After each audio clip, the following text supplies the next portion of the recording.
It's 1 o'clock and you're welcome to the Joy Business Report.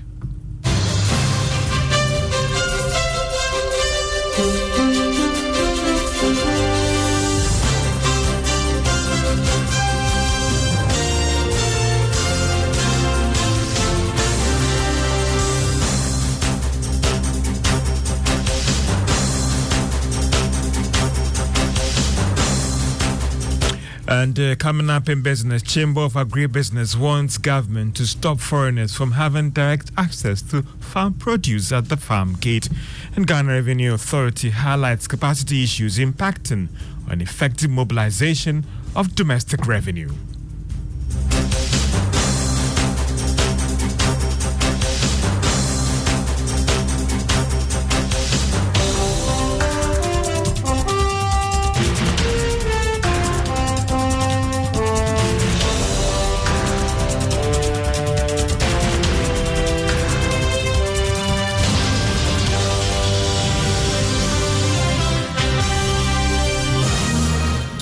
My name is Georgia. Let's now settle for the details. Chamber of Agribusiness is asking government to put in place measures that will stop foreigners from having direct access to farm gates to buy agricultural produce. The chamber argues that it's unfair for foreigners to buy cashew and other foodstuffs directly from farmers at the farm gate. Chief Executive of the chamber, Anthony Morrison, called for a fair system that will compel foreigners to buy agric produce to the Ghana Commodity Exchange. Another major factor in the food price cost build-up is foreigners having access directly to farm gates. So they dictate the price of our food. So they are able to purchase at a higher cost. So when you the indigene, you a Ghanaian, goes to the farmer to purchase, they want you to pay the same price as the Nigerian, as the Indian, as other countries are purchasing, which I don't understand why we can't have a regulatory system in place to prevent that. No country allows that. Countries where we import poultry, we import maize, we import soya and rice. We do not buy from the farm gate. We buy from their national commodity company. So why can't we do the same?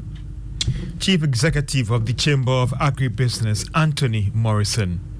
On the 1996 National Bex Farmer is pushing government to incorporate borehole facilities into the One Village, One Dam initiative. According to him, this will help farmers to be controlling irrigation during dry seasons when the dams are dry up. Our local Dango was speaking to Joy Business in one of his farms in Palugu in the Upper East region. Like the dry season, One village, one dam. yes, but the dams are not there. One village, one dam, it's not way. But I wish that government can rather see key farmers and create more boreholes. So instead of dams, can create more borehole, can either generate them using generators or use electricity. I had known you were coming, or I was sent to here. You see my borehole, I have a generator. I could have generator, you see water coming. Water comes out, and I can irrigate up to 30 acres. The farm here I have four generators. So if I want to irrigate the whole farm in a day, I spark the 4 generators on. And it's irrigating 30 at the end of the day, 90. Or 2 days. Finished. The 1996 National Bex Farmer, Aloko Dongo. Commissioner in charge of Domestic Tax Revenue Division of the Ghana Revenue Authority, Edward Jamra, says capacity issues is impacting negatively on domestic revenue mobilization. He said this is also one of the reasons why multinational firms are exploiting the country's tax administration system. He was speaking at the launch of a new book on international taxation. Other issues that when you look at our practice notes and transfer pricing, dealing with business restructuring, cost contribution, arrangement and intercompany.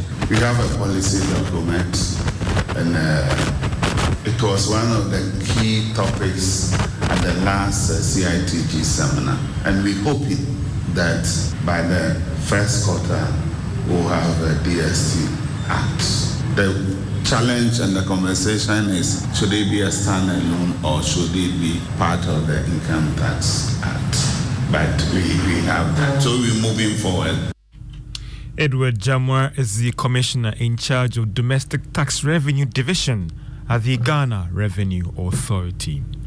Accra Brewery, in collaboration with the National Road Safety Authority, has embarked on the move to sensitize drivers in the need to minimize alcohol intake while driving. The initiative is to help reduce road accidents during this festive season. Head of Legal and Corporate Affairs, Solomon Yu, has said this is part of the company's corporate social responsibility to give back to the community. He spoke to Joy Business at one of its campaigns here in Accra. As you know, ABL is a market leader in production of alcohol and non-alcoholic beverages. Our flagship product, which is Club, is the number one in this country. And as an alcohol manufacturing company, we have a responsibility to our communities in which we live and work. Our responsibility is to ensure, especially during this festive season, we educate drivers on responsible. Basically, as I said, we've teamed up with the Road Safety Authority to take them through the tenets of responsible drinking and driving. And it is critical to us around this time because we are getting into a festive season and we know that our roads will be very busy. Solomon Yu is Head of Legal and Corporate Affairs at Accra Brewery Limited. Commercial Director CIMAF Ghana Joseph Ebu has expressed the company's commitment of providing innovative products which will ensure that whilst there's good value for money in building and in the construction sector.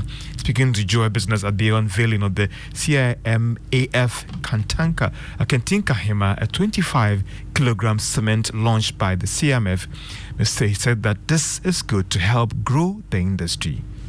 We've analyzed that this is 55.5 strength. So this half of it, 25 kg, is equivalent or even better than the 50 kg of that low grade. So instead of you to buy that one at a higher price, you buy this one, and it gives you a strength of 52.5 instead of 32.5. So you save a lot of costs. And the important thing is to make sure that the product you produce becomes very quality, so that customers will not have complaint about it. And that is the most important thing. We still insist that our product quality remain number one in the market, so that project integrity, structure integrity can be sustained so far as our product is concerned.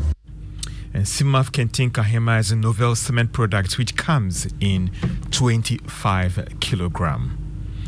Now, butchers in the Ashanti region are decrying the importation of foreign meat products onto the local market. They maintain that the development is hurting their business, and most customers prefer cheap imports to fresh ones sold on the market.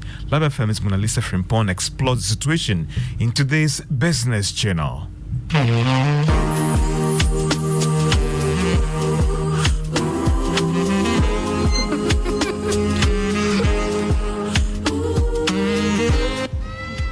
The number of livestock slaughtered daily in Kumasi is reducing.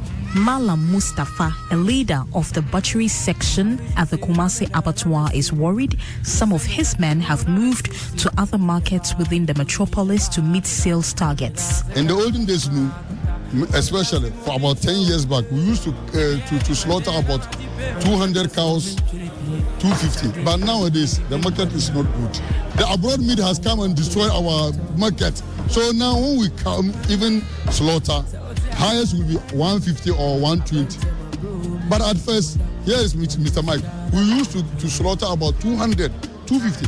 But because of the abroad meat, I will say it critically, whoever is doing the work, that meat is not advisable for us.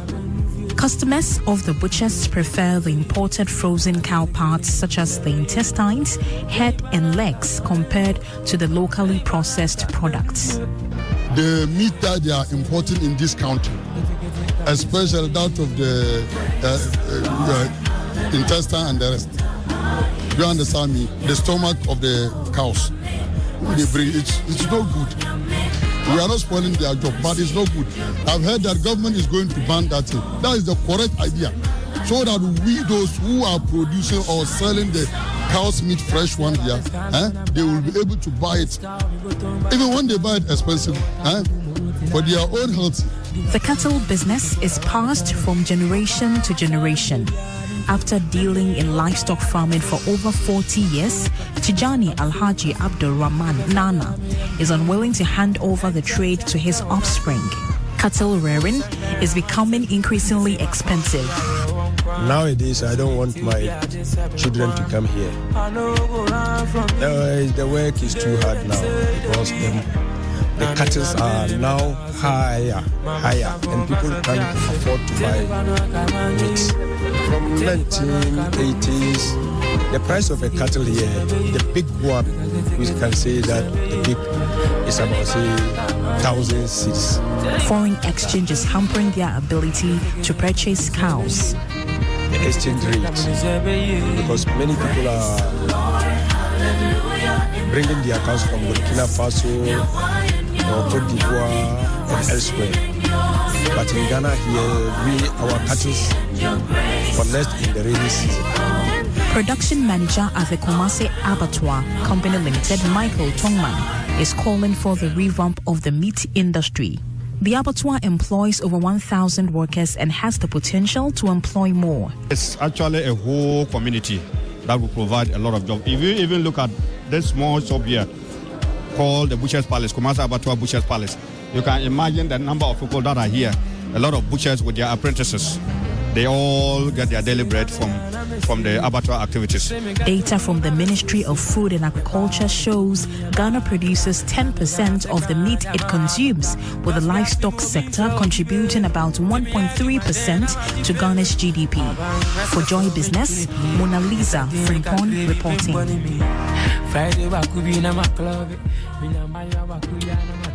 And here in the studios of Joy 99.7 FM, my name is Joe Jeffy, and that's all for the Joy Business Report at 1. Happy Farmers Day to our farmers out there.